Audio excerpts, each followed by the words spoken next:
Okay, so we want to add a gradient to this text. And the normal way we would do it is to add a gradient as a background to this text. Let's choose one and set the color of the text to transparent.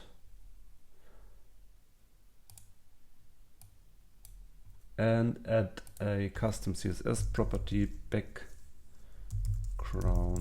clip to text.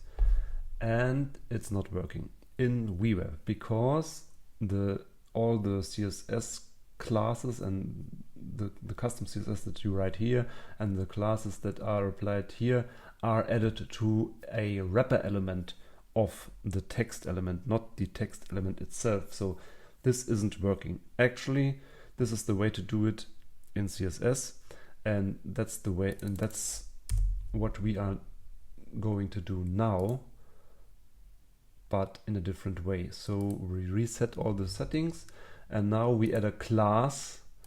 Let's say gradient. Doesn't matter what it's called.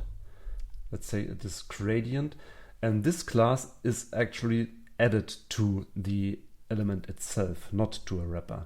So we have this class gradient, and now we can add a HTML element and edit the HTML settings here.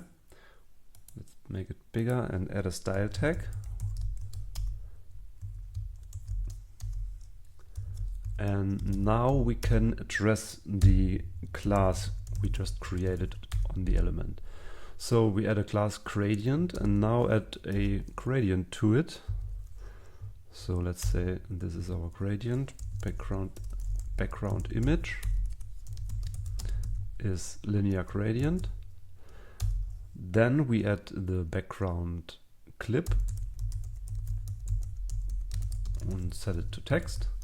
And the color of the text is transparent, so the background shines through. And if we test it, now we see the background gradient in the editor. That's a bit of a workaround, and we hope WeWeb will fix this so it's also working here through the handles in the sidebar. But that's a quick workaround where you only have to add a HTML element to this editor.